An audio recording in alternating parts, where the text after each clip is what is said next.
Hello dear students, कैसे हैं आप सब लोग। मैं उम्मीद करती हूँ आप सब लोग बहुत ही अच्छे होंगे। तो बच्चों, मैं हूँ आपकी रसायन विज्ञान की अध्यापिका क्रीना और आज के अध्याय में हम कंटिन्यू करेंगे हमारे कार्बनिक रसायन का बहुत ही इंपॉर्टेंट चैप्टर जिसका नाम है हेलो एल्केन और हेलो एरीन।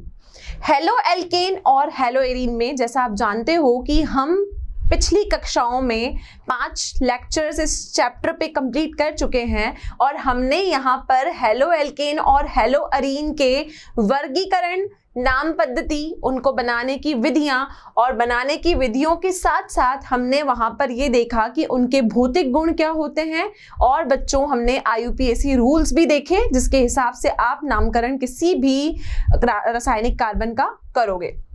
अब बच्चों, बात ये आती है कि जब भी हम किसी चीज के भौतिक गुणों की बात करते हैं तो वहां पर हमें उसके रासायनिक गुण और रासायनिक अभिक्रियाओं की भी बात करनी होती है।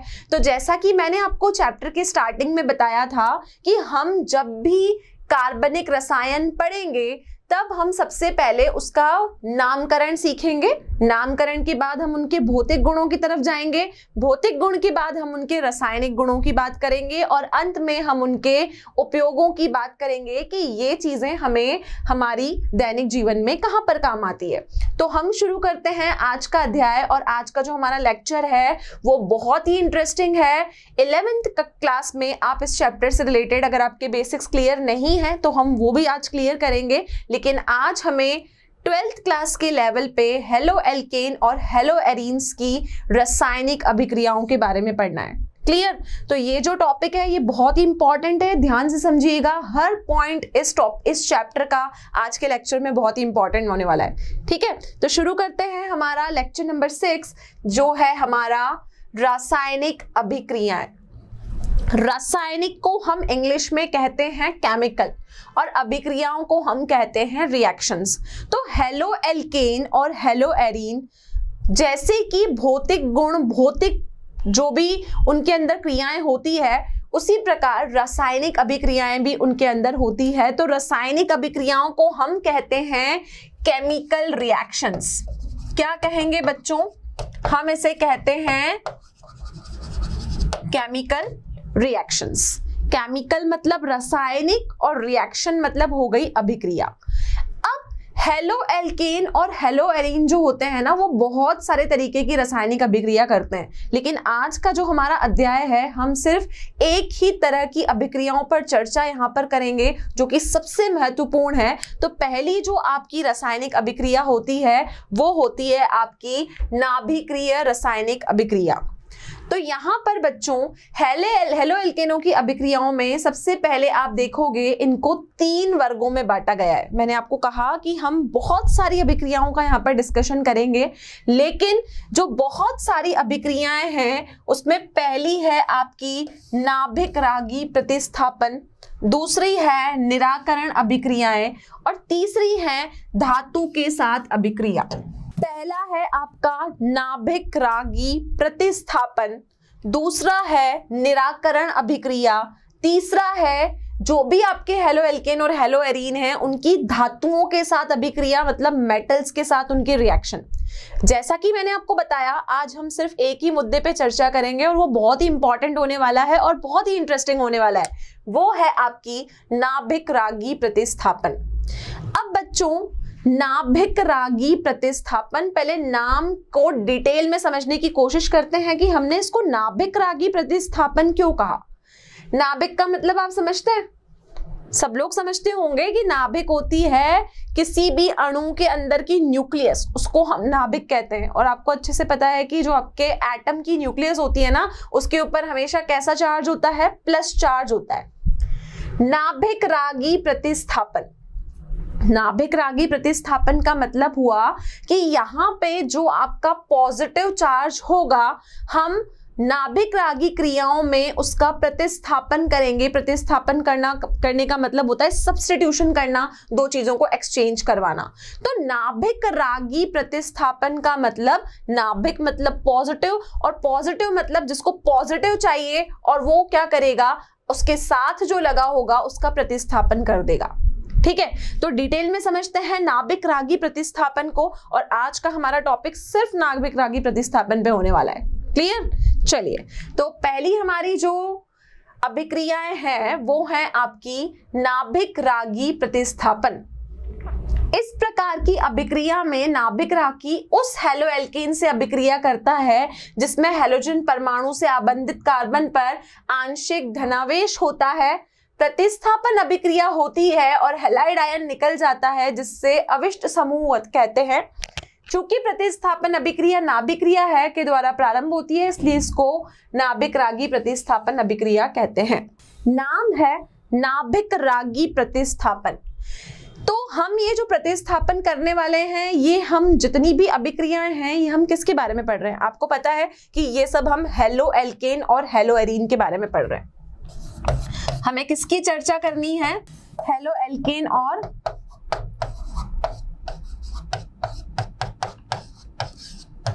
हेलोएरीन की। इन दोनों की हमें चर्चा करनी है, हेलोएल्केन और हेलोएरीन की। तो बच्चों, हेलोएल्केन और हेलोएरीन की क्योंकि हम अभिक्रिया पढ़ रहे हैं और पहली अभिक्रिया का नाम है नाभिकीय आपकी अभिक्रिया, नाभिक रागी आपका प्रतिस्थापन है। तो अगर मैं सिर्फ हेलोएल्केन की बात करूं तो जैसे ही मैं हेलोएल्केन बोलती हूं आपके दिमाग में सीधा क्लिक होना चाहिए कि मैं किसकी बात कर रही हूं, मैं RX की बात कर रही हूं। ये होता है ना हेलोएल्केन, एक कार्बन की चेन के साथ हेलोजन जुड़ा हुआ, वो हेलोजन हमारा फ्लोरीन, क्लोरीन, ब्रोमीन, आयोडीन कुछ भी हो सकता है। अब जब भी नाभिक रागी प्रतिक्रिया होगी तो हेलोएल्केन से अभिक्रिया करता है और हेलोजन जो होता है वो कार्बन जिसके साथ अटैच होता है, कार्बन परमाणु से आबंधित पर आंशिक धनावेश आ जाता है। दो चीजें होती है, एक होता है आपका पॉजिटिव चार्ज और एक होता है नेगेटिव चार्ज। तो जब मैं RX की बात करती हूं तो आप जानते हो कि हम RX की जब बात करते हैं तो इस X पे नेगेटिव होता है और R पे पॉजिटिव होता है। क्यों? क्योंकि कार्बन जो है वो आपका किस प्रवृत्ति का है, वो हमेशा पॉजिटिव प्रवृत्ति का है, तो उसके ऊपर आंशिक धनावेश आता है। क्या आता है? आंशिक धनावेश। आंशिक धनावेश को मैं ऐसे लिखूंगी जिसको मैं बोलती हूं पार्शियल पॉजिटिव चार्ज। ठीक है, आंशिक धनावेश का मतलब पार्शियल पॉजिटिव चार्ज। और बच्चों हेलोजन कैसा होता है? फ्लोरीन, क्लोरीन, ब्रोमीन, आयोडीन हम हमेशा से पढ़ते आ रहे हैं, इनके ऊपर होता है पार्शियल नेगेटिव चार्ज। ठीक है, तो ये आपके धनावेश कौन हुआ? यहाँ पर कार्बन हुआ। तो जब ये न्यूक्लियोफाइल आपका RX के साथ रिएक्शन करता है, अभिक्रिया करता है, न्यूक्लियोफाइल का मतलब हो गया नाभिक रागी। तो यहाँ पर ये नाभिक रागी क्या करेगा? X को हटा के उसकी जगह ले लेगा, X को धक्का मारेगा और उसकी जगह ले लेगा, और इसी को मैं कहूंगी कि ये हो गया आपका प्रतिस्थापन। क्लियर? तो यहाँ पर नाभिक रागी प्रतिस्थापन में आप ये देखेंगे कि आपके पास में एक RX होगा और उस RX के साथ आप किसी नाभिक रागी की अभिक्रिया करवाओगे। नाभिक रागी को हम इंग्लिश में कहते हैं न्यूक्लियोफाइल। क्या कहते हैं? हम इसको इंग्लिश में कहते हैं न्यूक्लियोफाइल। ठीक है बच्चों, अब न्यूक्लियो का मतलब हुआ नाभिक और नाभिक का मतलब हुआ पॉजिटिव चार्ज।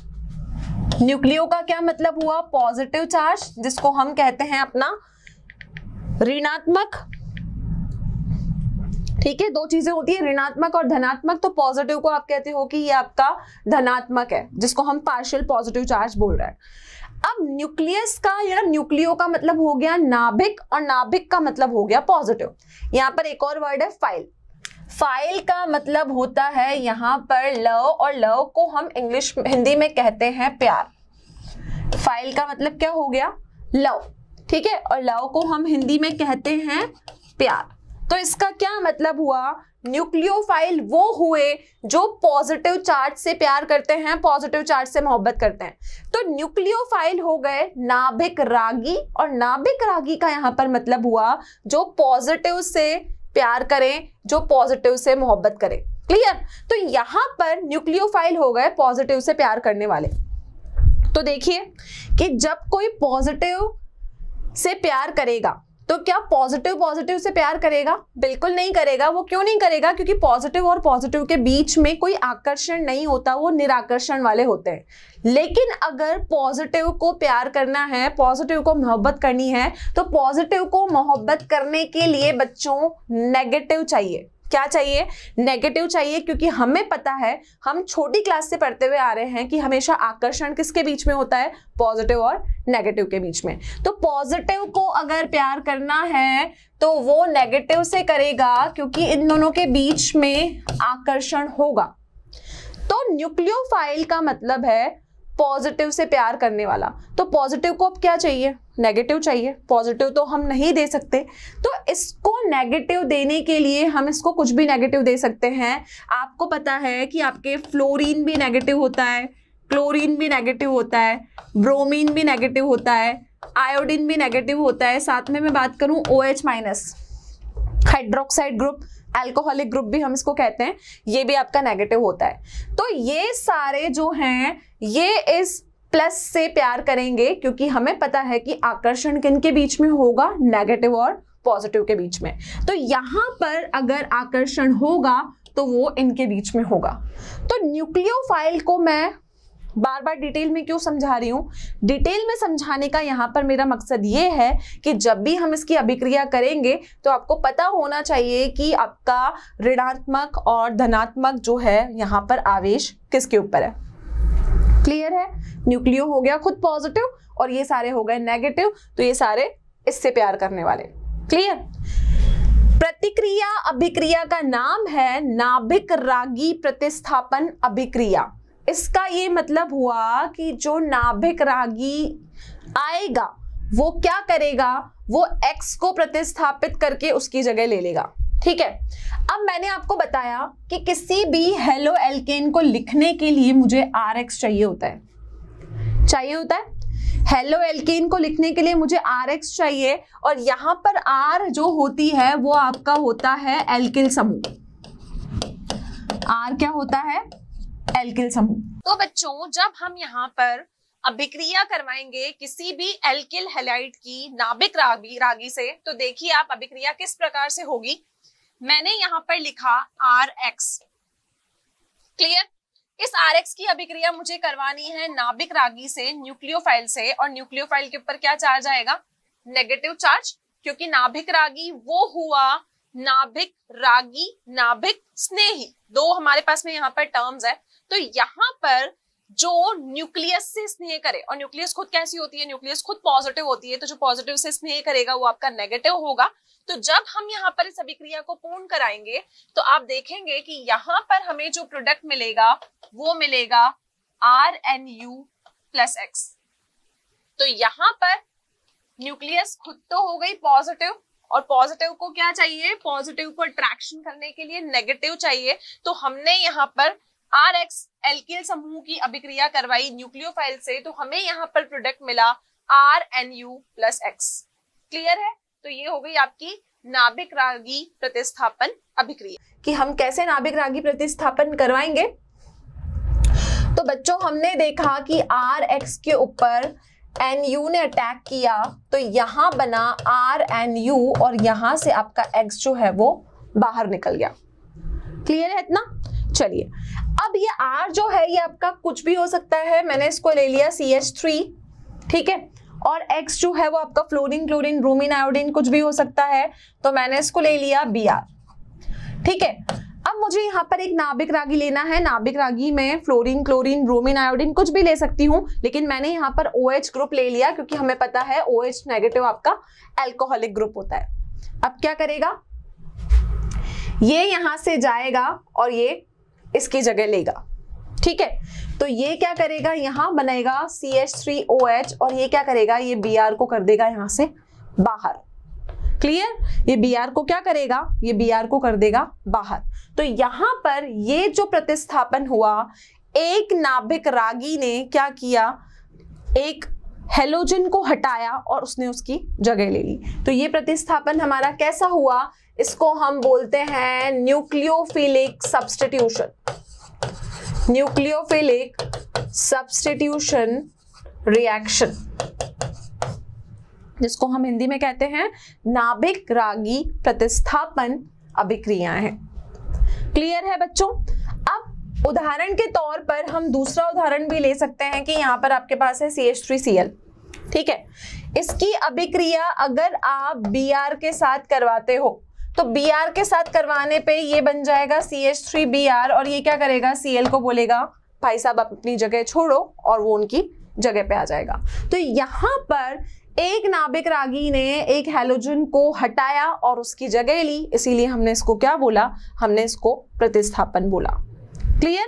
तो आई होप कि सबको अभी तक क्लियर हो गया कि नाभिक रागी हम किसको बोलेंगे। अब बच्चों, नाभिक रागी प्रतिस्थापन जो आपके पास में है, ये क्रिया विधि दो तरीके की होती है। दो तरीके की होती है, एक होता है आपका SN1 रिएक्शन और दूसरा होता है आपका SN2 रिएक्शन। तो अभिक्रिया दो भिन्न क्रिया विधियों द्वारा संपन्न होती है, एक होती है SN1 और एक होती है SN2। अब SN1 और SN2 का क्या मतलब है? SN1 का मतलब है एक अणु नाभिक रागी प्रतिस्थापन, या मैं उसको एकान्विक नाभिक रागी प्रतिस्थापन भी कह सकती हूं। दूसरी होती है द्विअणुक नाभिक रागी और नाभिक स्नेही प्रतिस्थापन, जो कि आपकी SN2 अभिक्रिया कहलाती है। तो हमें नाभिक रागी प्रतिस्थापन को दो निम्न प्रकारों में पढ़ना है, जो कि है आपकी SN1 और SN2। पहली अभिक्रिया का नाम है SN1 और दूसरी अभिक्रिया का नाम है SN2। इनका नाम SN1 और SN2 क्यों रखा गया, ये अभी जब हम अभिक्रिया को डिटेल में पढ़ेंगे तो हम जानेंगे। लेकिन SN1 का नाम है एकान्विक या फिर एक अणुक नाभिक रागी अभिक्रिया।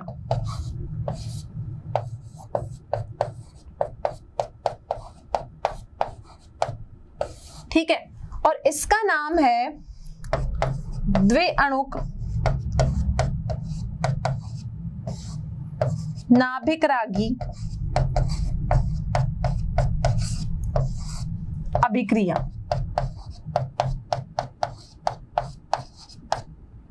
क्लियर बच्चों?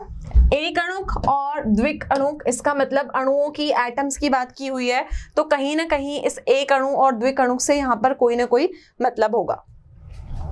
SN1 एक अणुक नाभिक रागी अभिक्रिया और SN2 हो गई आपकी द्विक अणुक नाभिक रागी अभिक्रिया। इसको दो भागों में विभाजित किया है। जैसा मैंने आपको लेक्चर की स्टार्टिंग में बताया था, आज सिर्फ हम नाभिक रागी पे ही अपना सारा डिस्कशन करेंगे।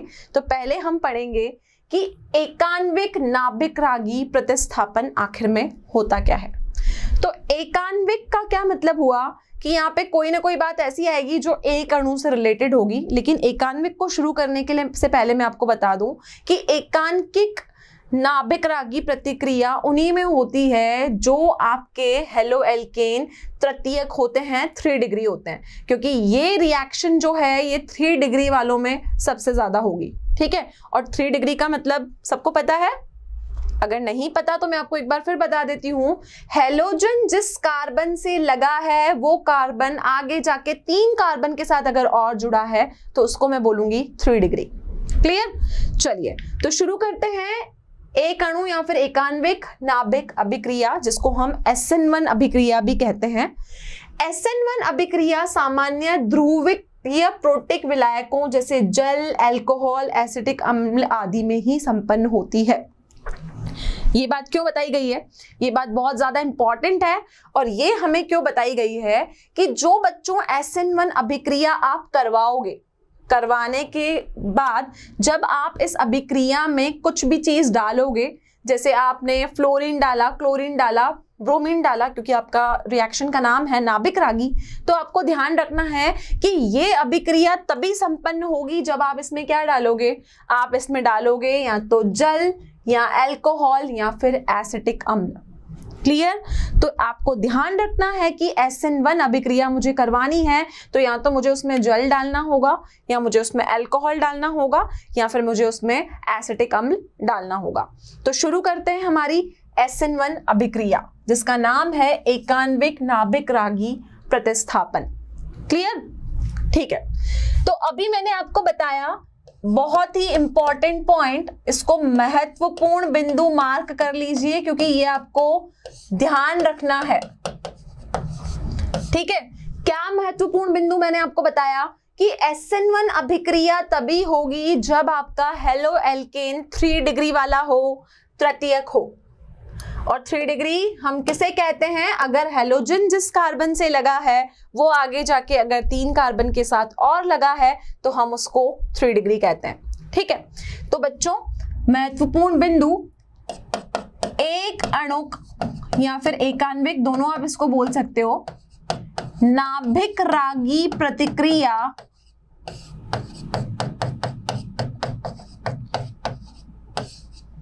एक अणुक नाभिक रागी प्रतिक्रिया अधिकतर तृतीयक हेलोएल्केन, जिसको हम 3 डिग्री हेलोएल्केन्स कहते हैं, के लिए होगी। इंपॉर्टेंट बात लिखी है मैंने, बहुत ध्यान से समझिएगा। SN1 अभिक्रिया, जिसको मैंने एक अणुक नाभिक रागी अभिक्रिया बोला, ये कहां पर होगी? ये सिर्फ 3 डिग्री वाले हेलोएल्केन के साथ ही होगी। और मैं बार बार बोल रही हूं कि 3 डिग्री का मतलब है कि आपका हेलोजन जिस कार्बन पे लगा है वो आगे जाके 3 कार्बन के साथ और जुड़ा हुआ है। कैसे लिखते हैं हम 3 डिग्री को? जरा देखिए, मैंने बोला कार्बन, ठीक है, ये कार्बन जिस हेलोजन के साथ लगा है वो कार्बन आगे जाके 3 कार्बन के साथ और जुड़ा हुआ है, तो इसको बच्चों हम कहते हैं 3 डिग्री। क्या कहते हैं? इसको हम कहते हैं 3 डिग्री।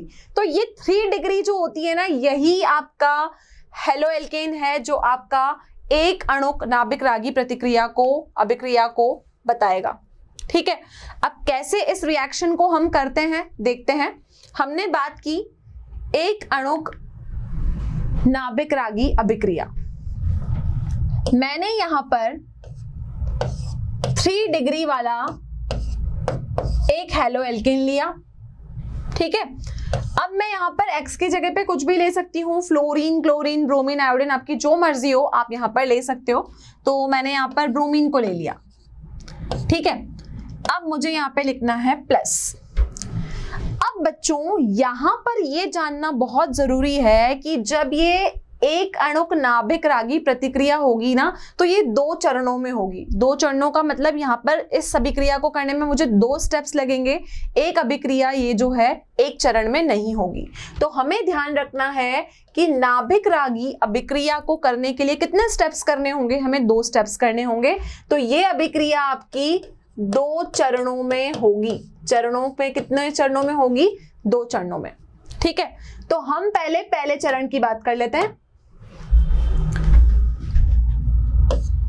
चरण 1, ठीक है, पहले हम पहले चरण की बात कर लेते हैं। जैसा कि हमने देखा कि हमारी जो SN1 एक अणुक नाभिक रागी प्रतिक्रिया होगी वो आपकी 2 चरणों में होगी। तो हमें क्या करना है? अभी हमने जैसा देखा कि हमें इसकी अभिक्रिया या तो जल में करवानी है, या आपको एसिटिक अम्ल में करवानी है, या फिर आपको इसकी अभिक्रिया अल्कोहल की उपस्थिति में ही करवानी है। तो मैंने यहाँ पे OH नेगेटिव लिया है। ये OH नेगेटिव आपका, आप अल्कोहल से भी ले सकते हो, आप इसको जल से भी ले सकते हो।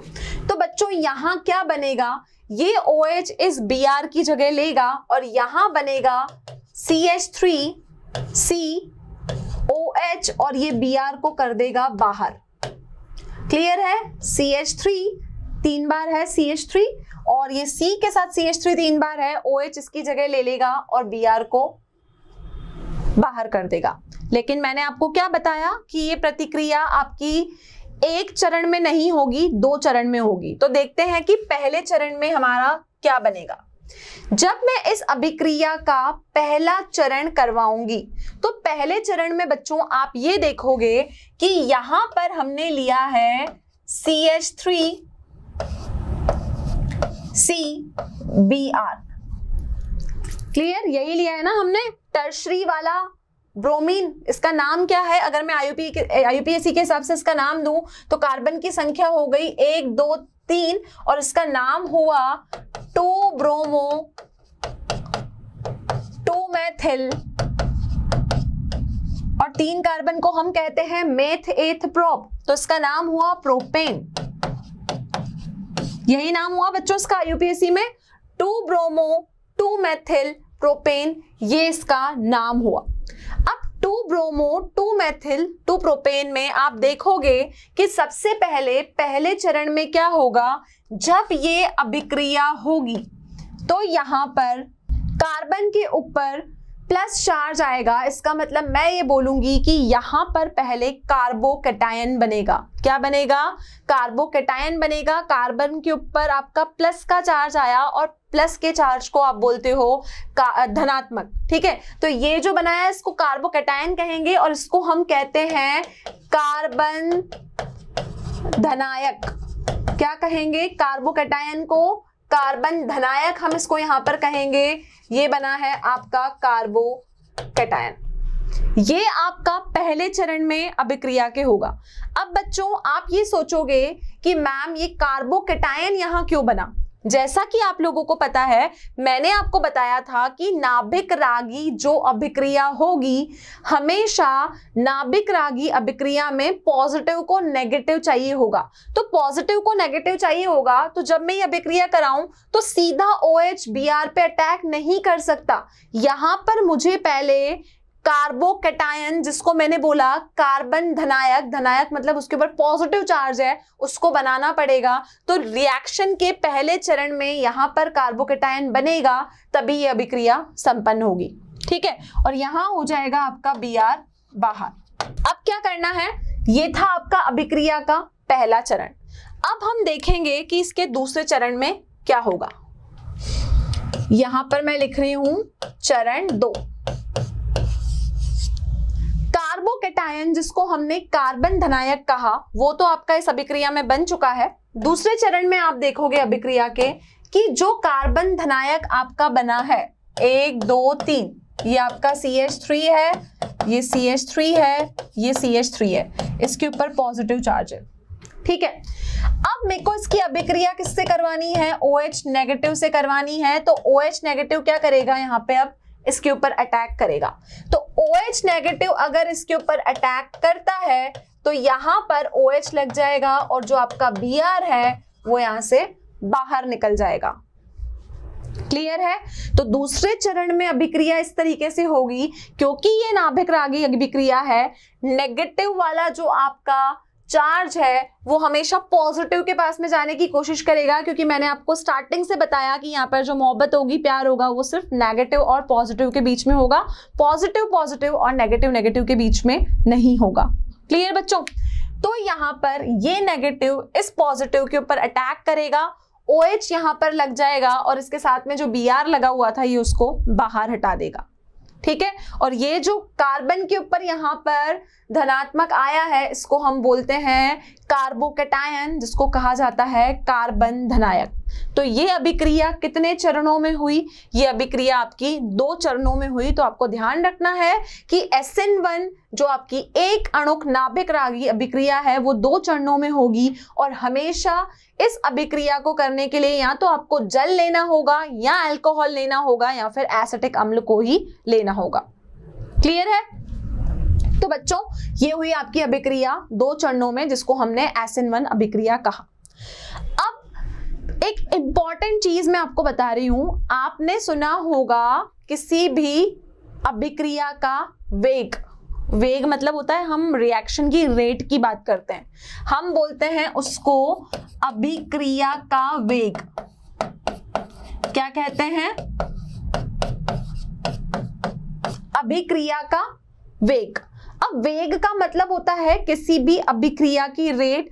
अगर आपने रसायन विज्ञान में आपका चौथा चैप्टर जो कि आपका इलेक्ट्रोकेमिस्ट्री है, इलेक्ट्रोकेमिस्ट्री जो आपका विद्युत रसायन वाला चैप्टर है, और आपने केमिकल काइनेटिक्स जो है आपका वो भी चैप्टर आपने पढ़ा होगा, दोनों चैप्टर्स में आपने रिएक्शन की अभिक्रिया की रेट की बात की होगी, वेग की बात की होगी। ठीक है, तो बच्चों अभिक्रिया का वेग जानना बहुत जरूरी है, और अभिक्रिया का जो वेग है वो आपको कैसे पता चलेगा? अभी इससे पहले मैंने इस अभिक्रिया का पहला चरण लिखा था, आपने देखा कि मैंने पहला चरण यहां पर क्या लिखा था, ये था आपकी अभिक्रिया का पहला चरण। ठीक है, अब बच्चों जो अभिक्रिया का पहला चरण होता है जिसमें आपका कार्बोकैटायन बनता है, ये जो अभिक्रिया होती है ना, ये बहुत जल्दी नहीं होती, ये धीमे से होती है। ये स्टेप कैसी होती है, ये चरण बहुत धीमा होता है, ये अभिक्रिया बहुत फास्ट नहीं होती, थोड़ा सा स्लो होती है। ठीक है, तो क्या होगा बच्चों, यहां पर जो अभिक्रिया का आपको दर जानना है, तो अभिक्रिया का जो यहाँ पर दर होगा, जो अभिक्रिया का वेग होगा, वो आपको अभिक्रिया की धीमी वाली चरण से पता चलेगा। इसका मतलब अभिक्रिया का वेग कौन बताएगा, धीमी अभिक्रिया वाला चरण। अभिक्रिया का वो चरण जो स्लो हुआ है, जो स्लो स्टेप है, वो आपको बताएगा इसका वेग। ठीक है, तो वेग कौन बताएगा, वेग आपको पहला वाला बताएगा। अब बच्चों आपको पता है कि अगर मुझे रिएक्शन का वेग लिखना है तो मुझे यहाँ R और K लिखना पड़ेगा। ठीक है, अब हम यहाँ पर रिएक्शन के अभिकारकों की बात करते हैं।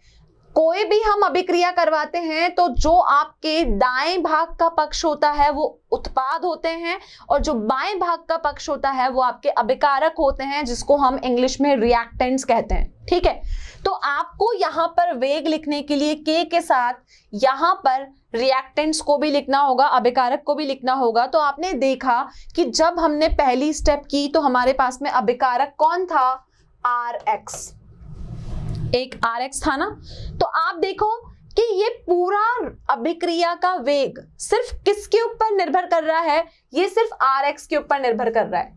कितनी चीजों पे निर्भर कर रहा है, सिर्फ RX पे। RX सिर्फ एक ही अभिकारक है जिसपे इस अभिक्रिया का वेग जो है वो निर्भर कर रहा है। तो अभिक्रिया का वेग अगर सिर्फ RX पर निर्भर कर रहा है तो हम ये कहेंगे कि ये सिर्फ एक ही चीज पे निर्भर है, इसलिए इस अभिक्रिया का नाम क्या है, एक अणुक नाभिक रागी अभिक्रिया।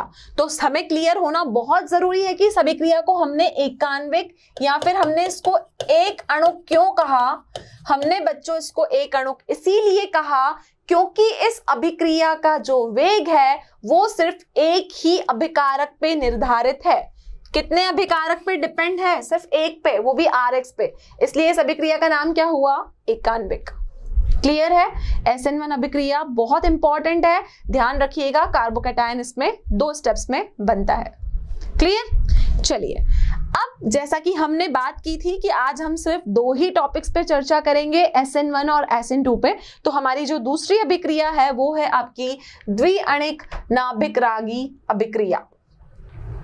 अब इसको हम नाभिक रागी को नाभिक स्नेही भी कहते हैं, क्योंकि हमने देखा न्यूक्लियोफाइल मतलब जो पॉजिटिव से प्यार करने वाला, पॉजिटिव से स्नेह रखने वाला।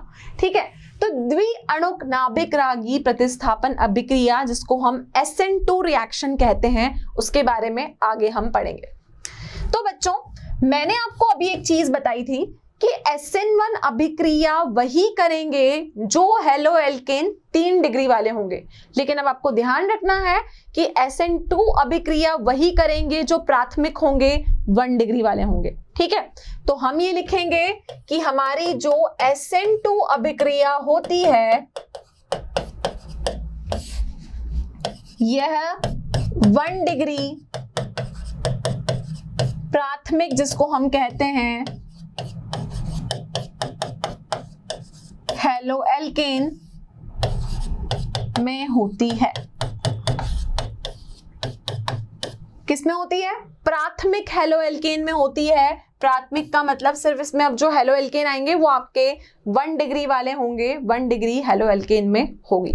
ठीक है, जो SN2 अभिक्रिया हमारे वो हेलो एल्केन करेंगे जो प्राथमिक होंगे, जो 1 डिग्री होंगे। और 1 डिग्री होने का मतलब है कि हेलोजन जिस कार्बन के साथ लगा हुआ है वो आगे जाके सिर्फ एक कार्बन के साथ लगा हुआ है, तभी हम उसको 1 डिग्री कहेंगे। अब बच्चों इस अभिक्रिया को मैंने SN2 अभिक्रिया कहा। SN2 अभिक्रिया मतलब आपकी द्विअणुक अभिक्रिया। SN2 से यहां पर क्या मतलब है, हम इस अभिक्रिया को कहते हैं SN2 अभिक्रिया। यहां पर SN2 का मतलब है कि ये जो अभिक्रिया है ये न्यूक्लियोफिलिक है। न्यूक्लियोफिलिक का मतलब होता है नाभिकारक, और S का मतलब है सब्स्टिट्यूशन, मतलब ये प्रतिस्थापन से बनी है, इसीलिए हम इसको बोलते हैं न्यूक्लियोफिलिक सब्स्टिट्यूशन, जिसका नाम हुआ नाभिकारक प्रतिस्थापन। और 2 का मतलब है कि यहाँ पर 2 मतलब ये जो अभिक्रिया है ये द्विअणुक वाली है, इसलिए मैंने यहाँ पर 2 लगाया है। अब मैंने सबसे इंपॉर्टेंट चीज यहां लिखी है कि जब मैं ये अभिक्रिया कराऊंगी तो ये अभिक्रिया सिर्फ आपके प्राथमिक हेलोएल्केन करेंगे। प्राथमिक हेलोएल्केन मतलब 1 डिग्री हेलोएल्केन, और 1 डिग्री वाले हेलोएल्केन हम उनको कहते हैं जो आगे जाके सिर्फ एक ही कार्बन से जुड़े होते हैं। इसका मतलब कार्बन आपका जिस हेलोजन से जुड़ा है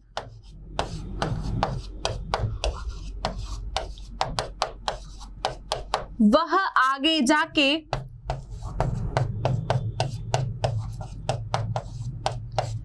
एक कार्बन से जुड़ा होगा।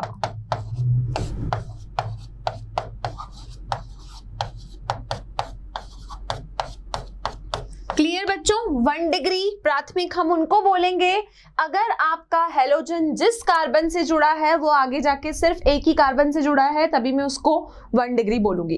अब SN2 अभिक्रिया, द्विअणुक हमारी अभिक्रिया हम कैसे करेंगे आगे हम देखते हैं।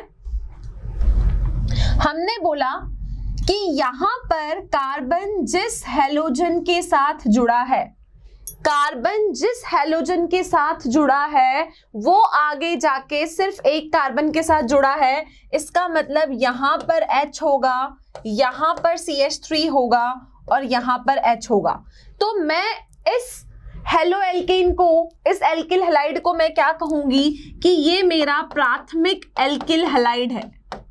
क्या है? प्राथमिक एल्किल हैलाइड। और प्राथमिक को हम 1 डिग्री कहते हैं, इंग्लिश में हम इसको प्राइमरी कहते हैं। ये हुआ 1 डिग्री।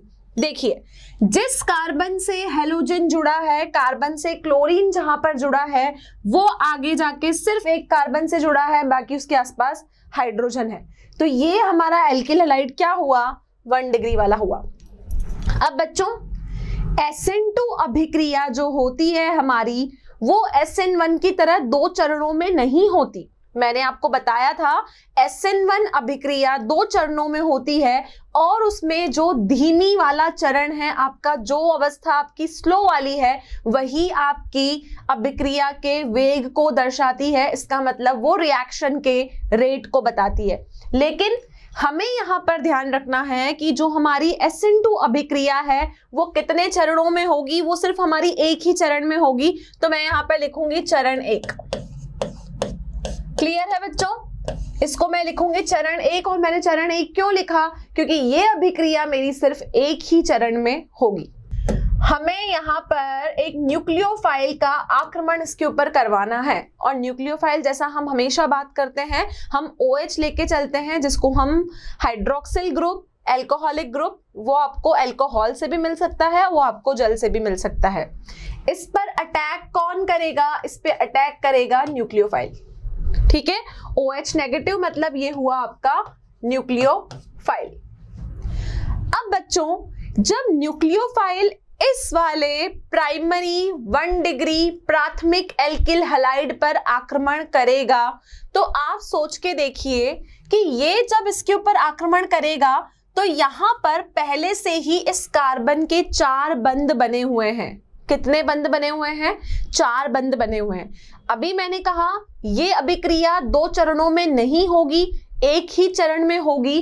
तो जब ये OH इसके ऊपर आक्रमण करेगा तो ये इसके 4 बंध की जगह 5 बंध यहाँ पर बन जाएंगे। 4 बंध आपको दिख रहे हैं, 1 2 3 4। अगर मैं इस OH को भी यहाँ लगा दूं तो ये OH इसके साथ मिलके 5 बंध लगा देगा। तो बच्चों आप कुछ भी कर लो, चाहे आपको जो करना है कर लो, लेकिन कभी भी कार्बन के 4 से 5 बंध मत बनाओ, क्योंकि हमें पता है कि कार्बन कितने बंध बनाता है। कार्बन हमारा 4 बंध बनाता है। तो कार्बन के बंध हमेशा 4 होते हैं। अगर ये न्यूक्लियोफाइल इसके ऊपर आक्रमण करेगा तो कार्बन के बंध 5 हो जाएंगे। तो अब ये OH क्या करे? ये सीधा आक्रमण तो नहीं कर सकता, तो ये क्या करेगा? अंग्रेजों की तरह पीछे से वार करेगा। अंग्रेजों ने जैसे हमारे देश पर आक्रमण किया, पीठ पे छुरा बोका, ये क्या करेगा? ये भी इसके पीठ पीछे वार करेगा और ये जाके यहां से इसके ऊपर वार करेगा। कैसे करेगा? ये इसके ऊपर पीछे से आक्रमण करेगा, जिसको मैं बोलूंगी कि आक्रमण कैसा हुआ? पीठ पीछे आक्रमण। क्लियर बच्चों? अब इसको पीठ पीछे आक्रमण क्यों करना पड़ा? क्योंकि इसको पता है कि कार्बन हमें 4 बंध से ज्यादा बंध बनाने नहीं देगा, तो अब मुझे क्या करना है, मुझे इस पे पीछे से आक्रमण करना है। अब जब ये OH इसके ऊपर पीछे से आक्रमण करेगा तो यहां पर बच्चों आप देखोगे, क्योंकि कार्बन अपने कितने बंध रख सकता है, कार्बन अपने सिर्फ 4 बंध रख सकता है, तो यहां पर ये जो Cl है ये आपको यहां से जाता हुआ नजर आएगा, और Cl जब यहां से जाता हुआ नजर आएगा तो आप देखोगे कि OH आपको यहां पर लगता हुआ नजर आएगा। क्लियर है बच्चों? यहां पर हुआ क्या, जो मैंने डॉट डॉट लगाए हैं, इस डॉट डॉट से यहां पर ये तात्पर्य है कि कार्बन अपने 4 बंध से ज्यादा बंध को मेंटेन नहीं कर सकता, तो अगर वो नहीं कर सकता तो यहां पर Cl इसको यहां से छोड़ के जाएगा और OH इसके ऊपर पीछे से आक्रमण करके लगता हुआ चला जाएगा। अब आप देखोगे कि यहां पर हमने ये जो अवस्था बनाई है, हमने यहां पर ये जो अवस्था बनाई है, इस अवस्था को हम कहते हैं संक्रमण अवस्था। नाम बिल्कुल ध्यान रखना है, ऐसी संक्रमण अवस्था आपकी SN1 में नहीं आई थी। क्यों नहीं आई थी? क्योंकि SN1 में हमारा पहले क्या बना था, कार्ब धनायन, जिसको मैंने कार्बोकैटायन कहा था, लेकिन यहाँ कोई कार्बोकैटायन आपका नहीं बन रहा। ये अवस्था कैसी है? इस अवस्था को हम कहते हैं संक्रमण अवस्था। इसको क्या कहेंगे? संक्रमण अवस्था। और SN1 में ये अवस्था नहीं आई थी, कार्बोकैटायन बनाया था, तो वहां हम बोलेंगे कि वो अवस्था हुई मध्यवर्ती। SN1 में उस अवस्था का नाम क्या था? SN1 में अवस्था का नाम था मध्यवर्ती।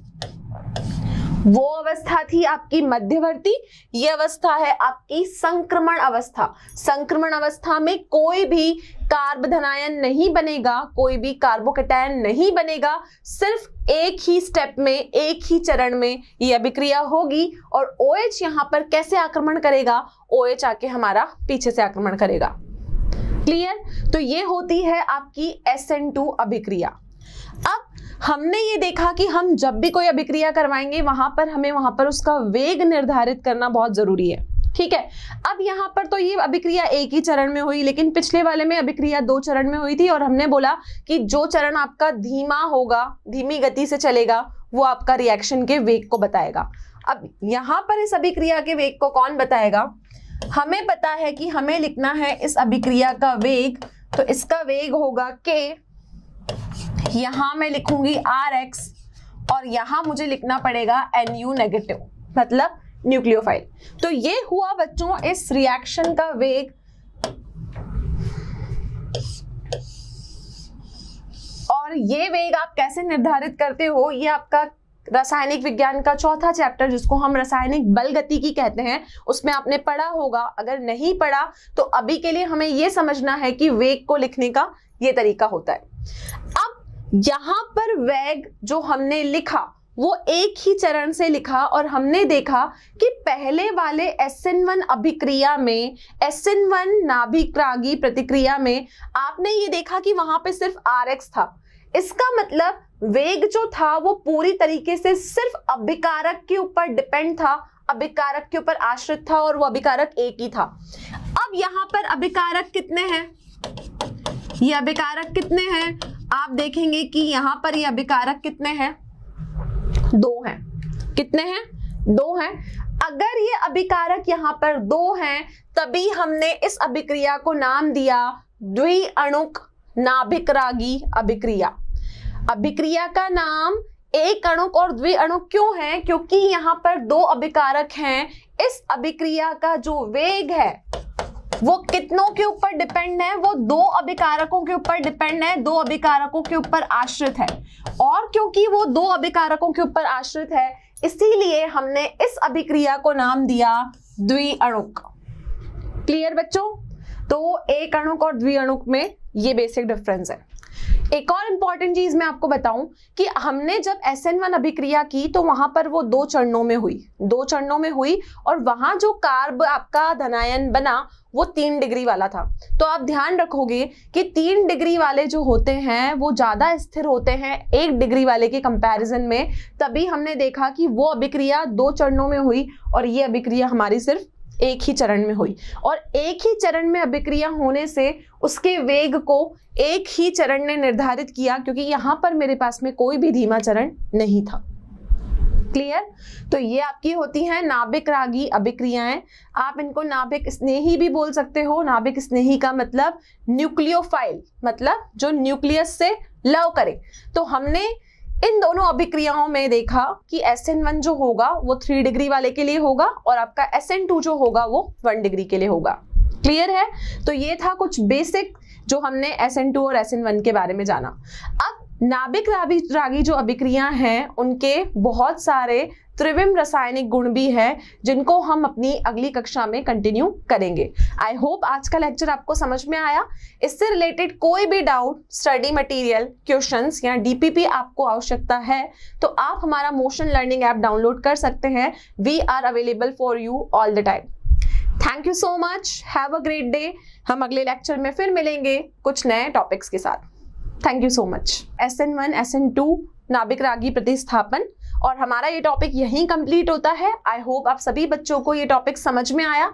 हम अगले अध्याय में फिर मिलेंगे और हम नाभिक रागी क्रियाओं को और कंटिन्यू करेंगे उसके त्रिविम गुणों के साथ। तो आज के लेक्चर यहीं पूरा होता है। और बच्चों, इस टॉपिक से रिलेटेड आपको जो भी कोई डाउट्स हैं, अगर आपको कोई क्वेश्चंस, DPP की रिक्वायरमेंट है तो आप डाउनलोड कर सकते हैं motion learning app. Thank you so much, have a wonderful day.